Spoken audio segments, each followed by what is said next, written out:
Hello and welcome to Wednesday in Westeros. I am Todd A, and with me is Taylor Trask. Yep, and also Emily. Are we gonna do my long? In front of me, first of her name, Mother of Cats. Mother of Cats, rule of my condos, maker of video games, the get turned Khaleesi of fan theories. Yeah, that's me. Hi, Emily Kelly. Coming at you. Oh boy. Special Sunday night, possibly Monday edition of Wednesday in Westeros, because Emily and I just finished watching this episode. It's literally 7:25 on the West Coast, and we are recording. Taylor cheated and watched a leaked version of this episode. I rewatched it just now too. I finished it with. Oh, you did? Okay. Yeah. It was. So I'll tell you just before we kick it off is. Like obviously we'll get to it, but a very, very tense thing just like it happens near the end, like 10 minutes out from the end. Like there's like the big thing had just happened, and there's this quiet moment where I'm wondering what's going to happen next, and I hear this voice like somewhere in my house just singing and saying stupid crap, and I'm like freaked out. Like, is this coming from the show? What's going on? And it's because Taylor has joined the group chat that I've left open, and I had the speakers on my computer up, even though the mic was muted. So, like, I'd done all this in preparation for joining, like, on time, right as the episode ended. And I just hear Taylor making his normal sound checky, like, sing-songy stuff. And it seriously took me, like, so out of the moment. And Taylor, you texted right at that time. So, like, it's like I jump up from the couch, and then the phone beeps on the couch, and I'm like, oh, right, that's got to be Taylor. Oh, so, man, anyway. I'm sorry. Oh. Double shame this week, Taylor. Double shame.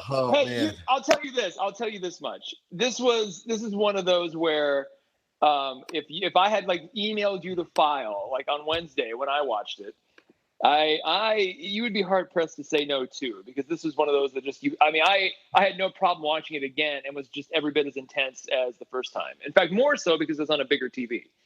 So I've had some context. I've had some time to think and ponder. I'll tell you this much. We were wondering coming into this episode if this was going to be, if the show was going to maintain its tradition of the Ned's Head, penultimate episode. And yes. Jesus in heaven. It's almost like they saved their best for, well, maybe last, but this was as Ned's head as it gets. I mean, this is the biggest Ned's head we've ever had in the show. I'm still breathless. I have no idea how we could even sometimes we attack these things chronologically, and sometimes we sort of skip from place to place. I kind of think we should just start with the big ass thing that happened. Yes. And then we'll just fill in the details from there. Yes, definitely. So Brienne left Winterfell. That's all I'll talk about this for a while. I know. Honestly, as it wrapped, I was like, wait, who did we not even see in this episode? Yeah. We didn't see any King's Landing people at all. Yeah. Right. Yeah. I know, like it was like a breather from Cersei. Well, it's like it shows, it's there. I love when they do that, because it's like King's Landing is not important at all right now, other than like we need to get them on board. But like if we were to flash to some kind of palace intrigue during all this, it would have taken you out of the moment, and B, it would have somehow made it feel like King's Landing is still important, and it's just not. Like it is anything south of the Wall now is just not interesting anymore. Right. We need to get past all that. Well, and when Taylor cheated, he texted me and said, we need to do this as soon as possible. Like, you really wanted us to cheat and watch a leaked version so that we could like pre-record an episode. And fortunately, actually, I was just busy every night. And so literally could not even get to it until tonight. Yeah. And I'm not a rule breaker. I mean, I think I probably would have, even if I had been free, I think I could have resisted. But if Taylor knew we're free, he would probably text me sort of details to get me involved. Anyway, I don't know why I jumped. I did not. No, you did not. No, spoilers you were whatsoever. Yeah. So, oh my God, it's just Emily, can you take us through your emotions here? Concerning the battle and this, the Magnificent Seven being stranded on this ice floe. Sure. Basically. I mean, I always knew, we saw like in the preview, like there was definitely going to be like a big battle. And they said, like, if you thought the battle with the Lannisters and Drogon was amazing, like get ready for the next episode. Right. So I was anticipating something really great, and it was really great. But so it was like from the time they first see that ice bear, that death bear, I had like jacked up anxiety. Like my anxiety was at an 11 like the whole time. And so I think it was like, if you ever have anxiety or if you ever get like really emotionally high, like that, I think it really helps to spill over other emotions. So it's like, there's been times in the show where it's been really anxiety ridden, and then something bad happens and like, I don't cry. But this was just like so much anxiety that when Thoros had died, sorry, spoilers, obviously. No, I mean, we're spoiling, of course, yeah. When Thoros had died, it like plummeted me from my anxiety down into sadness. Like, oh man, I love Thoros. Like, he's so great and brave. And then, of course, like the most sad. And if you've ever listened to me in a podcast before, I cry and I'm not ashamed to cry. So, when the Night King's like fucking javeling it up, like perfect javelin stance, I was like, shit, he's gonna hit one of those dragons. And I'm sad it was Viserion. It kind of makes sense it was Viserion because... How did you know it was Viserion? It was Viserion. Because I leave the captioning on. Oh, okay. I think it was Viserion. I would have to double check because it said like Viserion screeched. And so, but it could have been the other. So I'm not sure who's dead. It's either Viserion or Rhaegal. I'm not sure. I think it's Viserion, to be honest. But, and so when the dragon went down and just like looking at it, like bleeding, and the other dragons like surrounding it, like it was just so like it. I mean, I started to like cry, like because, and then my mind automatically went to like, this is Dany's child. Yeah. Like this, I can't even imagine what she's feeling watching your child die on the ice and there's nothing you can do to save it. Like it was just heartbreaking. Like of all the deaths, even Ned's, like of all the deaths, I think this has definitely hit me the hardest. And I think that's probably going to be true for a lot of people. Well, and give it up for Emilia Clarke to really just, I mean, every time you saw her eyes, she had childlike empress eyes, like the entire time. And you're just like, oh my God, I am right there with you. She just sold the hell out of those scenes.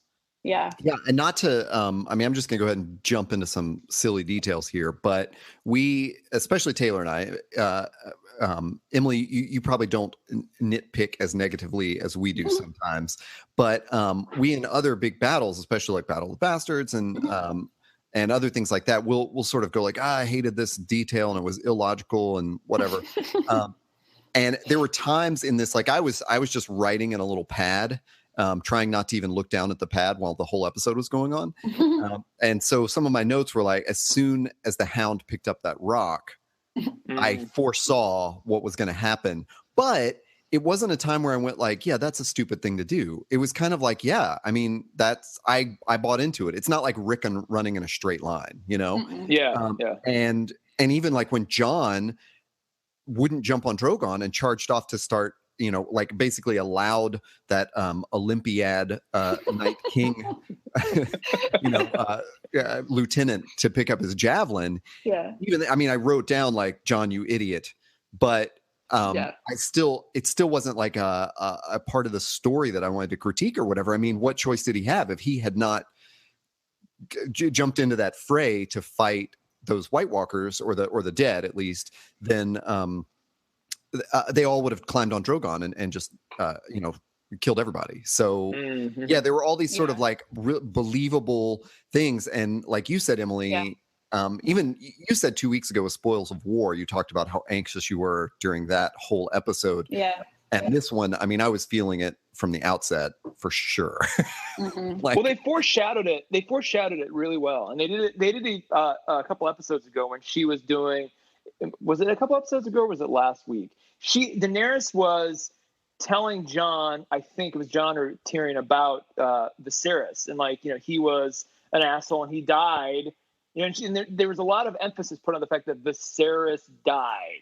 Yeah. Like, It was Tyrion. Yeah, it was Tyrion. Yeah, and it's like, and if Viserion's the dragon that actually that got knocked off, like that, you can almost draw a nice line back to that discussion. But I'll even take you one step further. Like when they show the Death Bear, like right out of the gate, and that was the thing when I watched it the first time, I was just like, holy crap, because it was just powerful and violent and shocking. And I thought, oh my God, this is like the big kind of thing for this episode. Oh. But it gives you the idea of what happens when they weaponize a beast, like a fairly large beast. Oh, so it gave you kind of this, it gives you this like, oh, they figured out how to weaponize a bear. That's amazing. That's the peak of their power. And now you're like, no, that was just a taste of what's to come.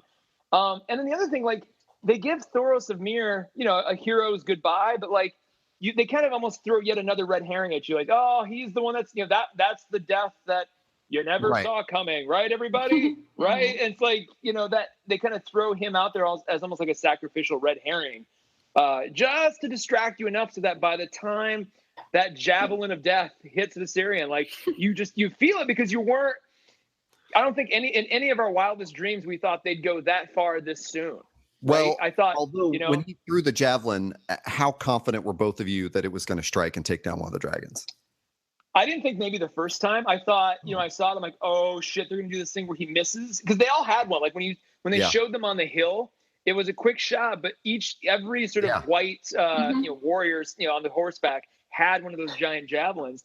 So I thought, oh crap, he might miss the first time and confidently whip off another one as they're like all flying away, like escaping, and then I had no idea it would be like right then and there. So like again, they kind of tweaked the convention in just a way to make you sweat it even more, because it's like all the times we've seen these story beats, they could have easily just done it and it would have been fine. It would have been just as good. But they it's almost like every step of the way this episode, they just kind of found a way to take the other path, and really drive it home. Emily, were you certain in that moment that or how certain were you that that a dragon was going down? Yeah, I mean, I think I just, in my heart of hearts, I knew like we got really lucky with the Scorpion and Drogon. Like I just figured that the luck was going to run out, and that the Night King is the Night King for a reason, and obviously it's because he's an Olympiad javelin thrower. Well, that was just one of the lieutenants, right? Or was it? No, that was the Night King. Oh, you're right. It was the Night King, because I did remember to like look up at the guy on horseback and notice it was like beard face or whatever. Yeah, the lieutenant like handed him the first one. He's like, here you go, sir. Like, here, take mine. Like throw that shit. So yeah, 5 days for dragon slaying. I hoped it wouldn't, and it was so just like so horrific, like that it was it got him right under the wing basically, so he went down hard, and the blood was flowing. Like it was just really like I just can't, like it's like a sickening feeling in my stomach of like having to think about what Dany must have been feeling watching that. And I think too, in a sense, Jon, of like, and it's funny because this was an episode of a lot of foreshadowing of when Dany is talking to Tyrion about all these heroes that fall in love with her, that she's fallen in love with, whatever. Dario and Khal and that Jon too is a hero, and that if he had not been a hero, they probably all would have died. But if he had not been a hero, the Syrian also wouldn't have died. So it's kind of, I know he feels so bad, and we see that in that moment with them, which was such a beautiful sequence with them, the two of them afterwards. But I mean, this just it really sucks, like all around. And now because like the army of death now has an ultimate death dealer, like an ice dragon, a zombie dragon. Like that fucking sucks. Like now we were like, we watched her blowing up these dudes like it was nothing, and then all of a sudden it's like shit. Yeah, like, this is going to be so much harder now. Did either of you think that with all that foreshadowing, that because this was in Ned's head, and just they kind of had that tense feeling the entire time, did either of you think for just a moment that Dany might have been converted instead? Because just the way that scene with Tyrion was playing out, and the fact that he's like, you will die, we cannot lose you, and just like they were really emphasizing that. And I thought, oh shit, what if she somehow falls off and becomes like, the Ice Queen or some nonsense. And I was just like, that awesome dress that she had. That would have been incredible.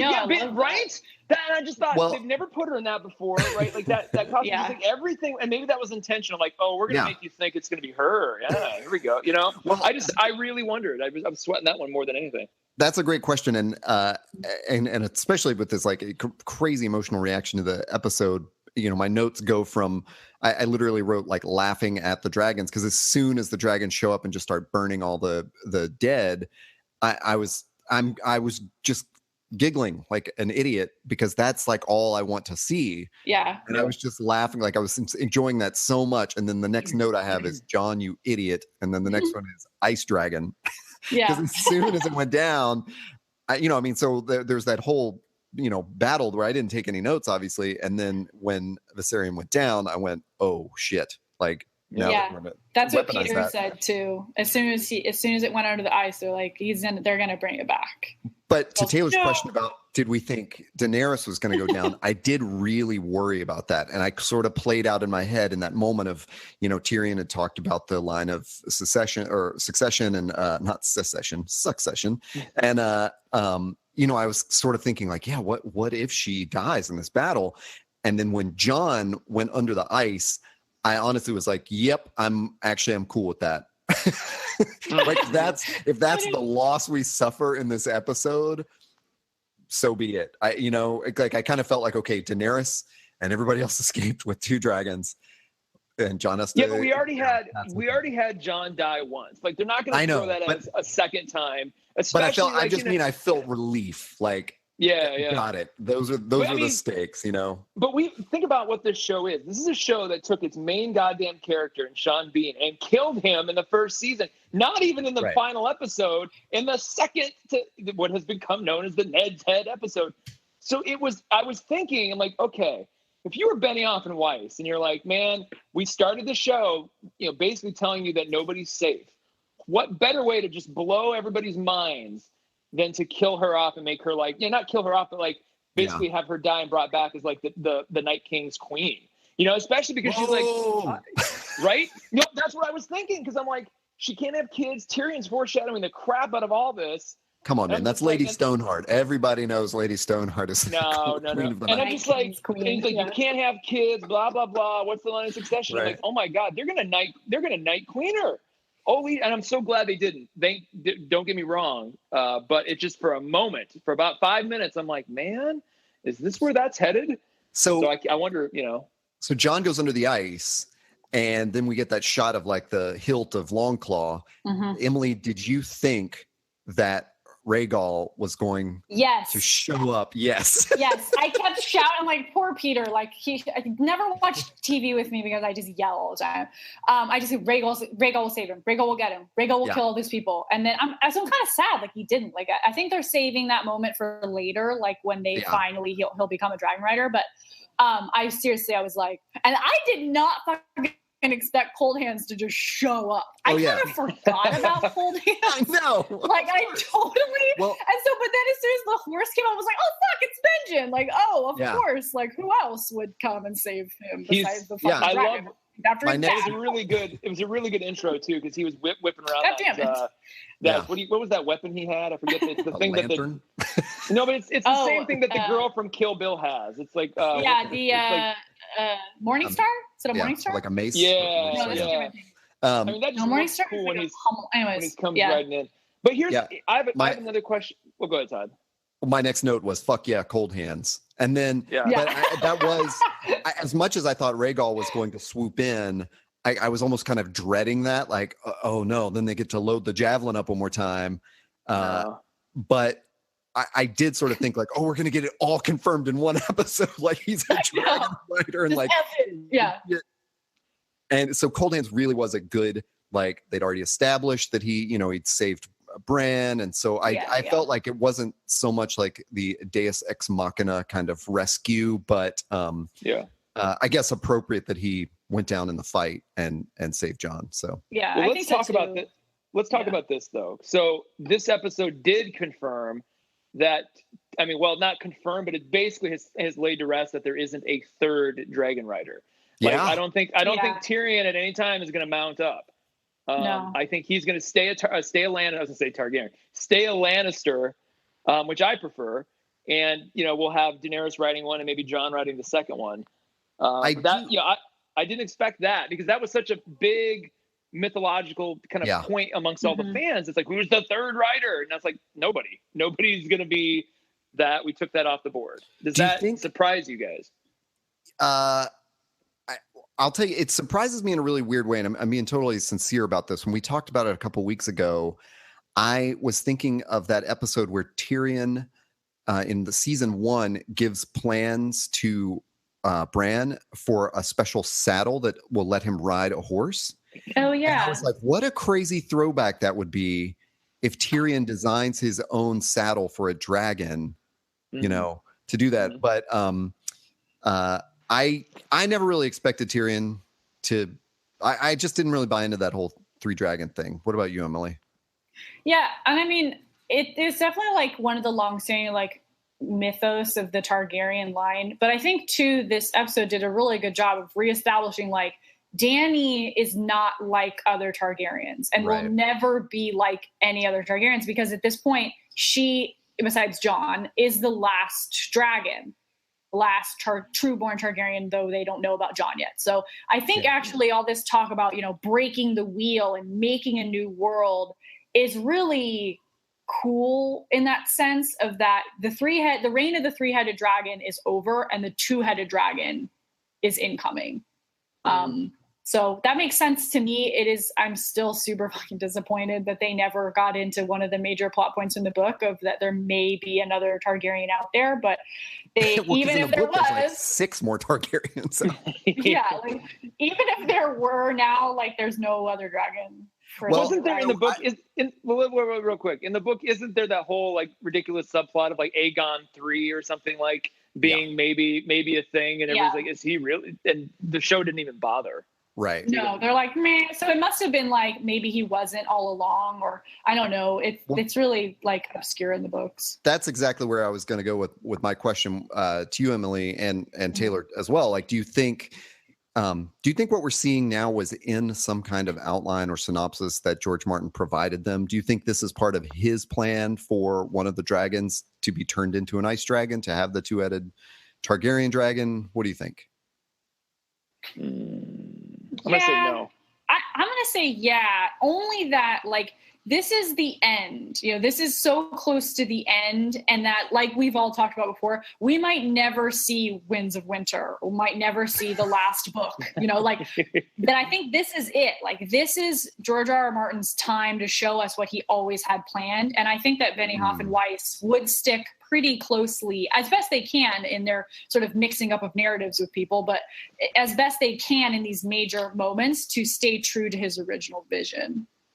I think they know the destination, but they don't know the journey. And I think this is a pure liberty taken on their part. I have that hunch. Yeah, because if you think about the mechanics of the show and sort of what they've shown and what they've delivered already, both in season 7, but also kind of over the course of the series, it was an event episode that felt specific. I mean, even that last shot of like the slow zoom across the eye and it opens right before the credits. I'm like, that's a showrunner thing if there ever was one. Like, that's for sure.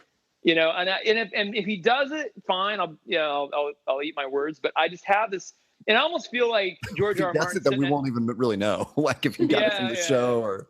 But I feel like Grimm's sitting at home right now going, "That's not right." I'm like, he's gonna intentionally write something, completely different. Now. Yeah, that's the other weird thing. But I do think that a lot of the conspiracy theories, we've talked about this, are kind of born of this idea that, like, actually the maybe this is just me pushing this, the general story points are good enough that we don't need conspiracies, because the books have been coming out over 20 years, and to go from the first book to the 5th book and just be thinking, I mean, obviously been thinking all along about Jon's parentage and what that means is he the 3rd head of the dragon, whatever.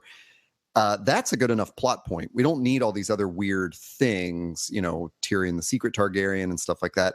So I do think with the 3 dragons built up, that feels to me like a real George Martin moment. Like he has built it up as 3 dragons, knowing that one of them would die off. I don't know if he ever intended Daenerys's character to kind of go in that way of really establishing herself as a different kind of Targaryen, but I'm certainly happy to see it.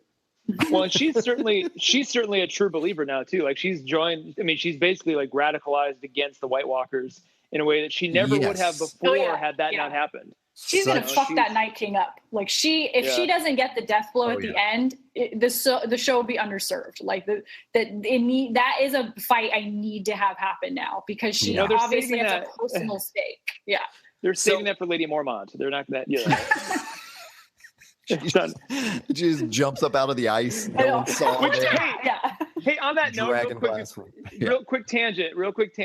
I fist pumped tonight because I missed it the first time for some reason. I think I was getting water or something. Because anytime they flash back to Winterfell, I'm like, I don't care.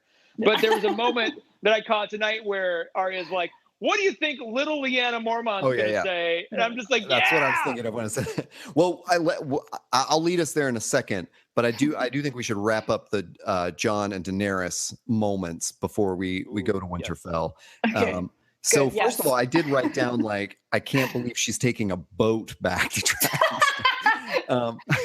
Giving the dragons a rest. Okay, they've had a hard time. The dragons need to mourn. Okay? I honestly, Emily, did you want a scene, or did you even think about this at the moment of like wanting a scene between Daenerys and Drogon and Rhaegal to like sort of comfort them? I was really wishing for that. Yeah, I kind of wanted that. Maybe we'll see it once they get back to Dragonstone. I think things are just kind of like they need to get moving, like they need to leave here now.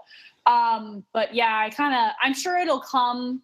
But it was kind of, I mean, we'll get into it, but it was kind of telling too that, she could have rode back on Drogon, but she chose to get in the boat to be with Jon. So everything about that scene, I mean, like you've already brought up, like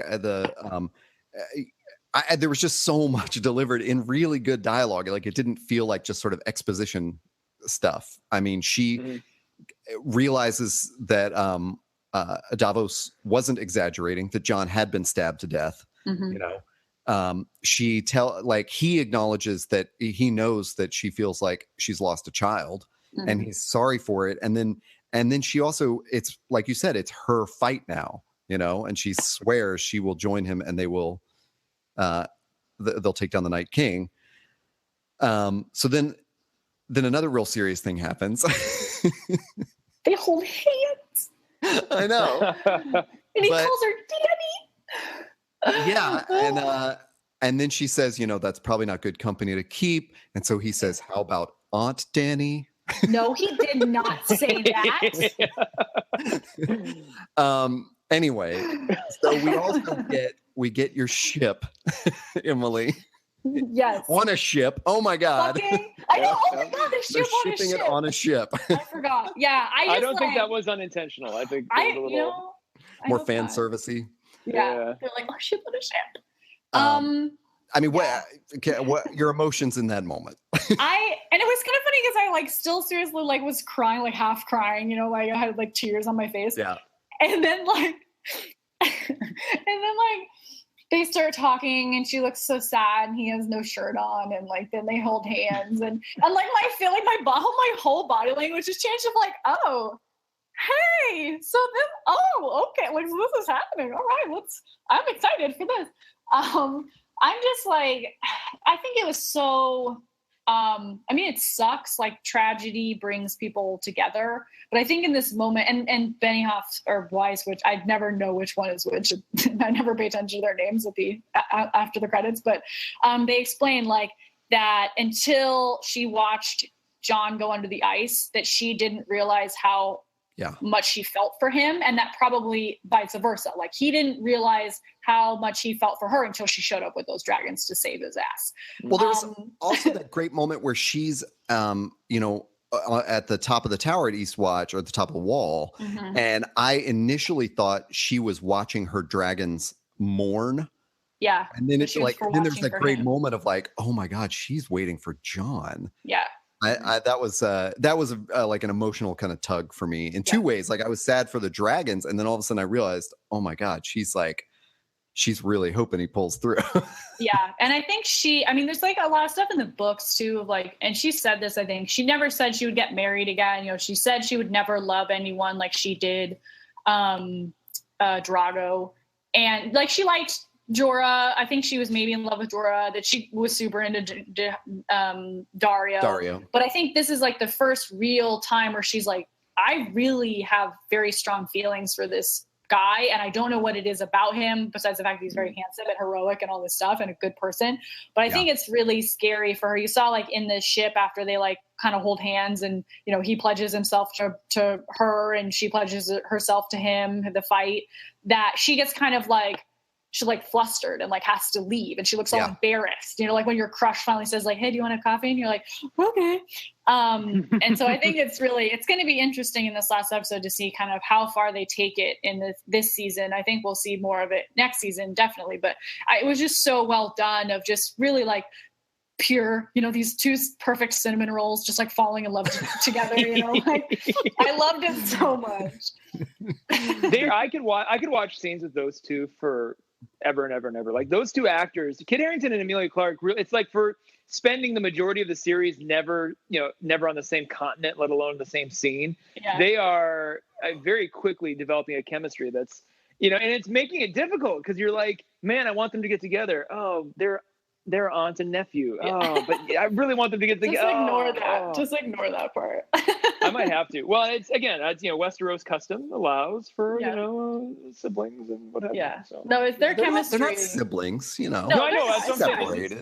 This is even better. Yeah, their chemistry is really, really good. And I don't know if you guys follow her or him on Instagram, but she had this really funny video of him where they're on the like edge of the cliff in Northern Ireland, and he has this like stupid cape, and he's like flapping his cape like a dragon. And it was just such a cute moment that you can just like tell that he, you know, that they're friends, that they like being around each other and have fun together. And I think that really shows in the acting too. Like that's always nice when then you actually like each other. Here's a question. Is there ever a moment where she tells him he knows nothing? No. You don't think? Because I'm serious. Like, I'm serious, especially after he calls her Danny. I'm like, man, is she going to at some point be like, you know, like, is she just going to say that and he's going to go and there will be like a pause and she'll be like, what? He'll be like, a friend of mine used to say that. You know, it's like, you know, something to kind of, I'm serious because like, I feel like it will be corny as hell, but it's like, is that kind of like do we need it? But is that something she might say? Who knows? Yeah. I usually like to suggest things like that to I don't know if I'm being a jerk or being a funny when I just suggest terrible like weird corny things like that, you know, like Varys the merman swimming in the background. Yeah. But for some reason this episode had so many perfect moments for me that I just that didn't really I didn't even think about that, like although as you're saying it I was reminded how we just recently reconfirmed that Kit and Rose Leslie are still dating, I believe. Oh yeah, they just moved in. They bought a house here in LA together. Oh, they're really cute. Yeah, they're super cute together. So they're around? Oh yeah, I know. They're local. Yeah, I know.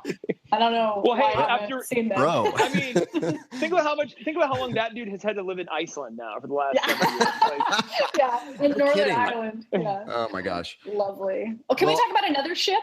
Real quickly, can we talk about Tormund and Brienne? Yeah, we sure can. Oh my god, that was probably like I love this whole like trek through the wilderness with all these boys because it just is. That's like one of my favorite parts of Game of Thrones is that you get to bring characters together that have long histories together and multi-generational history. You know, like that Jorah and Thoros and Benric and Ned and Robert all fought together, and now here's Gendry and Jon fighting together with them, like that, and how it's just super cool. So, but like, I love that part where fucking Tormund was talking about to the Hound. To the Hound. And so he had so many really good lines. Like she looks at you like she wants to carve you up and eat your liver. You do know her. Like it was just so like we're going to make big giant children. Yeah, the one I wrote down was great big monsters. They're gonna take over the world. I love that. It was just like so sweet and like because you look at Tormund and you're like a hulking giant barbarian man. But it was just his like infatuation with her is just so beautiful. Like he just loves her and like thinks she's big and beautiful and fierce. And like, I just love it so much. And that's what, when Sansa's like, go to King's Landing instead or whatever, I was like, he's gonna be so sad if he comes back to Winterfell and she's not there. Like, I was like bummed about it. I did. Well, wait, if they're all on the ship with him, because it's not clear if Tormund got on the ship or not. He might have, so he may end up at King's Landing when she gets there to have the big summit that we see. That's a good. Next week. Let's figure that out. So I didn't understand exactly what was going on with the boats.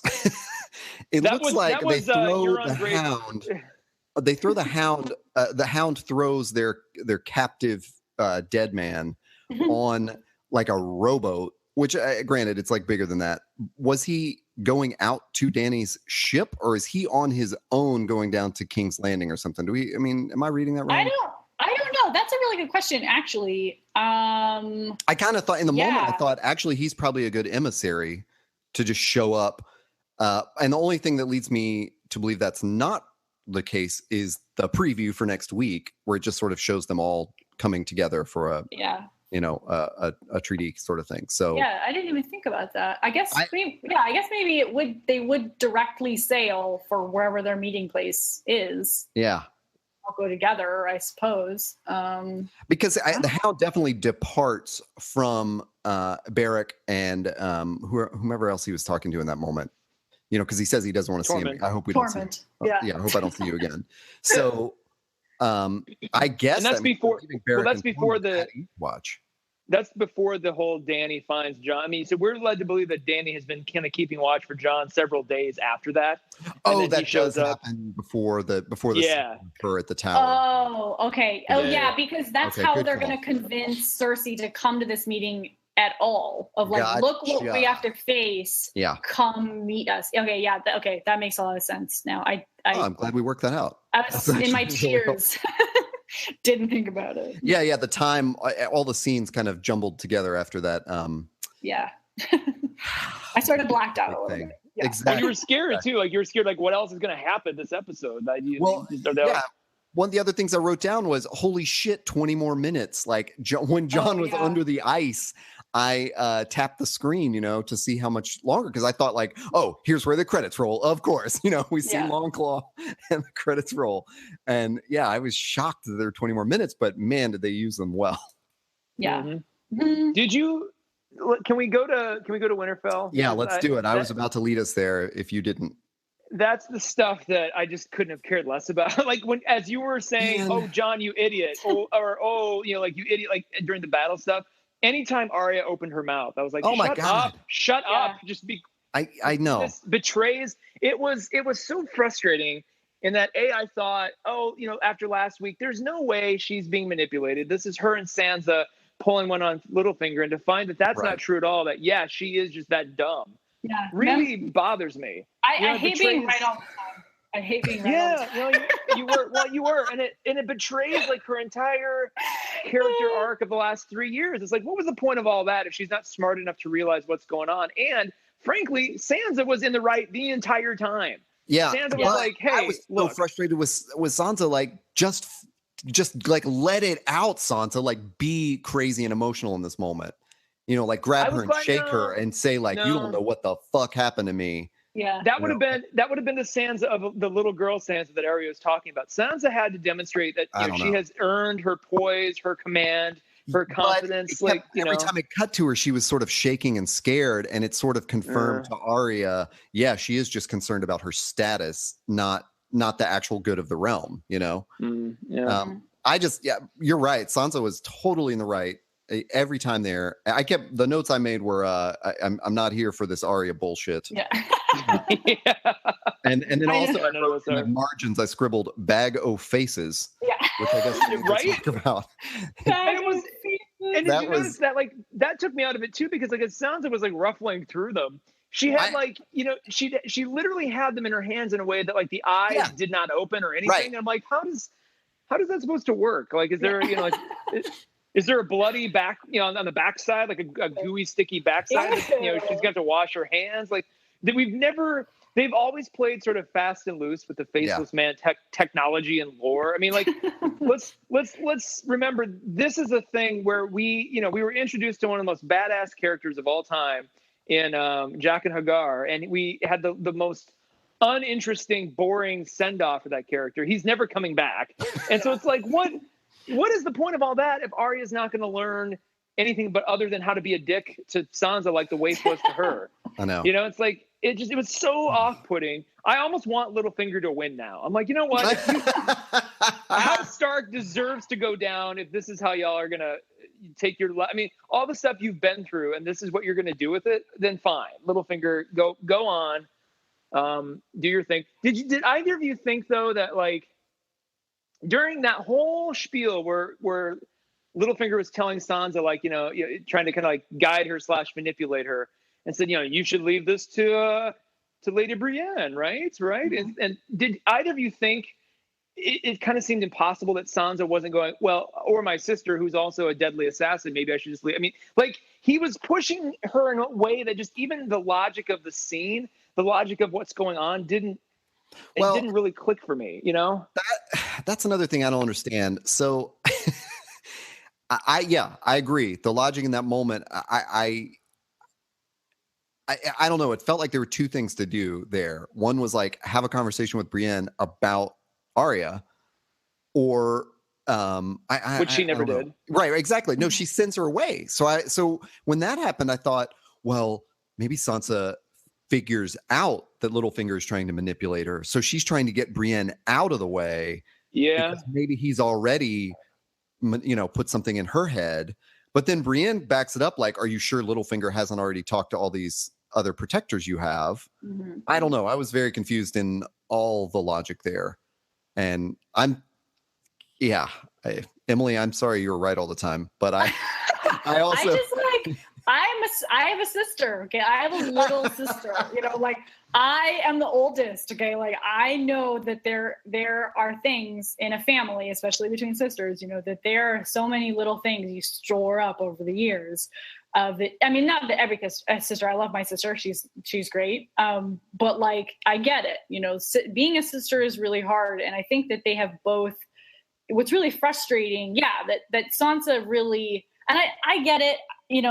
As a survivor, Sansa doesn't want to re-victimize herself of like bringing up what happened with Ramsay and bringing up all this stuff, being held prisoner in King's Landing and Joffrey and stuff. But I mean, it's really frustrating for me of that, Arya basically got to go somewhere that was relatively safe from their enemies, that got to be trained to be this badass assassin. Okay, she was blind for a little bit. She got beat up by the waif. She got stabbed the one time. Okay, but like compared to what Sansa has gone through, it's really like Arya just has no comprehension of. No, and yeah, you make a great point. She was safe from their enemies. All the danger Arya was in was Arya's fault. Yeah, yeah, and Sansa says calls her out.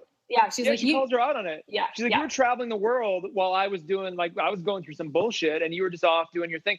I also like it that Sansa, when Arya was pushing it to her, like, you didn't do anything. You could have saved Father. She's like, well, you were in the audience. You could have saved Father. And Arya stops, and she's like, well, yeah, but you were all pretty and everything. And it's just like, no, Arya, just so much of that. I always sort of respected Sansa, in one way or another, but I have a really renewed respect for her after that whole interaction, because Arya came off looking like the idiot. Meanwhile, they have a brother who can see all of space and time, who they can go to at any point and be like, I know. Hey, Bronn, what do you make of all this? And he could easily just sort all this out, and yet they leave him alone in his emo chamber. I know. I didn't think about that. I was like making a joke to Peter. I was like, at any time, Bran could just like be yelling down the halls, like, "No, shut up, Arya. She's been through some bad things." Like it was Littlefinger, like, John's coming back, like just like he's so useless at this point. Well, and it's like, and Sansa knows it too. Sansa clearly knows that Bran knows shit. So like, why wouldn't she? But she'd be like, wait here just a minute, and she goes and wheels him in his wheelchair. Like, Bran, tell her what you tell me then, right? He's like, right, she's been through some shit, okay? You just all need to calm down. Like, that could have easily been. I want one of two things, because this middle ground bullshit is driving me nuts. I either want Littlefinger just to win and have it be over with, or these Stark siblings need to unite and form Voltron and take over the whole, the entire remainder of the North. Because it's like that you've got a master assassin, you've got a responsible, politically astute leader, and you've got whatever the hell Bran is, and all Professor X. Professor X. Yeah, Professor X. And don't, for as much as Ned preached about loyalty and family, don't you think their first inclination would be like, hey, we've got a pretty badass thing going on here, let's all unite? And instead they're all in their own little world. It's so bizarre. I'm just really curious. Obviously a lot of Arya's ire stems from that she thinks that Sansa is a threat to Jon, and that Arya and Jon were always really close, both kind of outsiders of the family. I'm really curious what is going to happen when Jon comes back and is going to be like, cool, so I'm allying with this dragon queen and Cersei to fight the White Walkers. And then maybe they find out he's a Targaryen. I'm really curious what Arya's reaction to that is all going to be. Will she continue to trust him and like him, or will she view him, this snap to everyone's an enemy that we saw how she treated Royce and Glover. As soon as Jon says, I met with Cersei, we're all going to go fight White Walkers, I feel like Arya's going to snap a little bit. And it's not going to be pretty for anyone. Well, I will say there was never any suspicion for me through 7 years of watching the show that Arya would be the one to turn. So I know, if so that's sad the twist, then what a shock. I'm totally nonplussed. I know we couldn't get literally everything in this one episode tonight, but do you think that Littlefinger will ever play that Jon is a Targaryen card at this point? I did kind of suspect that when Sansa comes in and starts closing the door and it's just her and Littlefinger, I kind of thought he might say there's one more thing you need to know about Jon, and that'd be sort of a cliffhanger or something. But I just sort of wonder if it'll matter once he's betrothed to the queen, or to Daenerys. Yeah, he might play it as a pretend ace in the hole, it doesn't actually work, but he thinks it might work.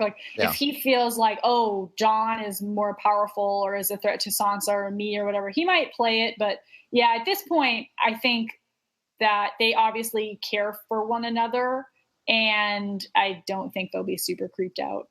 I've got a vision, by the way, of when it happens. Littlefinger's, he rallies the lords, Lords of Winterfell, I have something intriguing and interesting to tell you. Something so shocking and groundbreaking and he's about to say it. He's like, something that'll shake this entire kingdom to its core. And then just as he's about to say it, Bran wheels in right in front of him and goes, yeah, my brother's a Targaryen. I've known this whole time. And Littlefinger's just blasted and just walk. Somehow Bran. I've been working on. Go ahead. I was gonna say somehow Bran's got to be part of Littlefinger's undoing, either literally or somehow in that regard. There has to be some angle to that. As frustrating as Arya's thing was tonight, it was payoff for Littlefinger, whom for this whole season we've been saying what's his end game here. He seems to be in a corner. He's really ineffectual. What's going on? And he's really turned it around in 2 episodes. But I agree with you. I think Bran has to be his undoing in some way, and maybe that's why we didn't see him at all this episode, because he's got the answers to everything. He's turned it around, but let's be honest, that was by sheer luck and coincidence. He had his plan should not have succeeded by any measure. It was just by the fact that Arya was too dumb to see through it. And that's really the only reason it is succeeding. Yeah. Right? I mean, I had this feeling. I think his plan was kind of spoiled for me in some weird way, probably on Storm of Spoilers, because of some set knowledge or something. And so I just sort of all season have been aware that he was going to get that letter that Sansa wrote. I don't know why. I don't know how I learned that, or if it's a deja vu thing where, one half of my brain perceived it before the other half saw the letter, whatever. But I kind of thought he was setting something up, I guess. It's what I just sort of wondered. I don't know. But I really did think the Targaryen thing was going to be that. And I guess what I mean from that, will he spoil it, was it seemed like the only power he had to to saying that Jon was a Targaryen was before Jon and Daenerys get betrothed. Now that they're engaged, it's like, who gives a shit? Like, I don't. I mean, Jon's right. Whoa. Yeah, I mean, they're not engaged. Yeah, I was gonna say they're not officially engaged. You don't think so? No, he just said like, "Hey, I'll like bend the knee and like I'll be your, commander or whatever." And she's like, "Cool, I'll blow up some fucking White Walkers and kill the Night King." I guess that's true. I just read it as they both knew what he meant. Yeah, but it's funny that he said that. He's going to take her to the cave next week. Oh my God! Oh Jesus! It was funny. Take her to the cave. It was funny. If he does that, then she better say "you know nothing" at some point during that. Or she says like, "You don't know anything, Mr. Snow." Yeah. Oh my God! I do like it when he did say he would bend the knee when he was physically incapable of actually doing it. He's like, I wouldn't bend the knee now, but that's you'll have to take my word for it. It's so Jon of like trying to find like doing the right thing, but still like kind of retaining some level of pride in it, Like, His sneaky little way. Speaking of that, I loved that short conversation with Tormund when they're walking around, and Tormund talks about, you spend too much time with the free folk, you don't want to bend the knee, and that's what Mance Rayder thought. I mean, I think of Mance Rayder every time Cersei or Daenerys says something about bending the knee, I just think of him going like, "We do not kneel." Yeah, and Jon said that exact thing to him. Yeah. He said to Mance Rayder, "How many people will die because of your pride?" And Dany echoed it to him in the previous episode, and now Tormund's saying it again. So I think Jon was finally like, "F, you're right. Like I gotta do it, I guess." Yeah, because he already got a goddamn dragon killed. Like, what more do you want, Jon? God. When I like that, the first thing he did when he opened his eyes was say, "I'm so sorry." Like that was really cool. It wasn't like, "Oh, what happened?" or "Oh, how'd we get here?" It was just like, "No, I'm fully aware." And oh my God, your kid died, and that's terrible. Yeah. So sad. So sad. I saw someone just tweeted though, like when she goes, "They're the only children I'll ever have," and someone posted a GIF and it was "challenge accepted."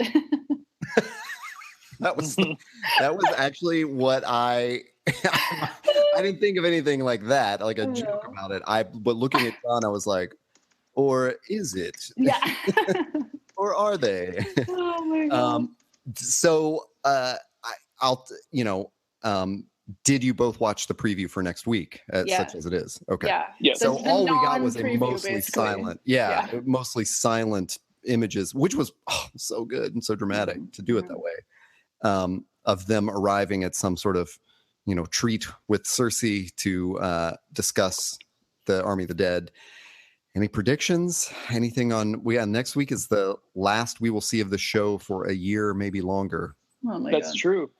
Two things that are, one, the thing I've been talking about this entire season is I want the damn wall to fall down. However, now that they have a dragon, I don't even know if that's necessary. It's like, we want it to happen because don't you know how they'll take down the wall of ice now? Well, but does the dragon spew ice fire, fire? Like we don't know about the technicality. But I want to see from the very beginning, from the very big first episode when they do the opening credits, like I have just always wanted to see a version of the credits where there's a big old gash or hole or the entire wall is just in pieces, as it zooms up there. It's like the wall ? That's the other thing that really struck me about the previews though, is that there's way too many scenes shots of Cersei smiling. Like that's just not like everybody else is all glower and gloomy, even Jaime, and then she's just like, hee. It's never a good sign. It's never. No, and we don't have time for all her nonsense. So I'm wondering if she makes it past this next episode. I'm wondering if she doesn't try to do some Mad Queen shit and Jaime or somebody finally. No, I think she makes it. I honestly, for the past week or so, definitely after Spoils of War, but more so after we saw that interview with Joe Dempsey, Gendry, where he said episode 6 was like crazy. I've been thinking, maybe this is going to flip, and we first get the fight against the dead, and then we get the Cersei backstabbing, thing. I guess ever since she sort of agreed to the meeting with Tyrion, that's what I've been wondering about. So. What do you think the outcome of that meeting is? Like, what do you think the détente includes? I think her smiling indicates that she's going to try to be the charming Cersei of old, and that she is going to agree to fight with them. And there's just some horrible backstabbing that she's going to do to weaken them. Yeah, You I know? feel like she thinks she's won. Like that. Right. That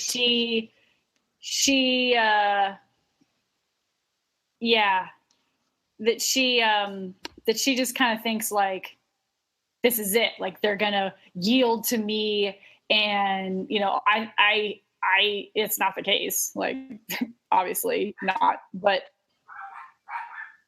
yeah. Oh, doggies. They want to chime in too. So just briefly before we they're like, no, Cersei. Yeah. even though we were talking about previews and stuff, there is that weird conversation with Tyrion that I rewound, and then I was just so anxious to like get through the episode knowing that something crazy was going to happen, where he talks about like, whichever of you remembers this, take us through that conversation between Daenerys and Tyrion, where Tyrion basically says your contingency is if they try anything, you go melt King's Landing. Yeah. What Yeah, I mean, was that the gist of it? Is that what it came to? I don't know what the circumstances were that he was laying that out. It was kind of some rehash of what we've seen before, where she's like, you side with your siblings too much. I don't necessarily trust you, blah, blah, blah, blah, blah. And he's like, hey, look, she's going to set a trap for you. Her expectations that we're setting a trap for her. We can't do that because we're trying to, break the wheel. Yeah. So we got to be, we can't be shitty. We got to actually be, righteous and all that stuff. So we're going to go in there. And if anything happens to you, then, you should bring 2 armies and 3 dragons and like make it very clear that if anything goes down, it's game over for everybody. And then he transitions that into the whole discussion. He's like, and speaking of, if something does happen to you, who do you think should succeed you? Right. And it's, which is a weird thing to ask, because from her perspective, if I were her, I'd be thinking, oh, he's angling to be king in my place if I should go down, even though that's not probably what he's saying. It's coming across in a weird, he's putting off some weird vibes that even if I were her, I would, because if it's like, hey, this dude's sister and brother are, basically king and queen, or queen and king rather, or queen and concubine, if you want to go that road.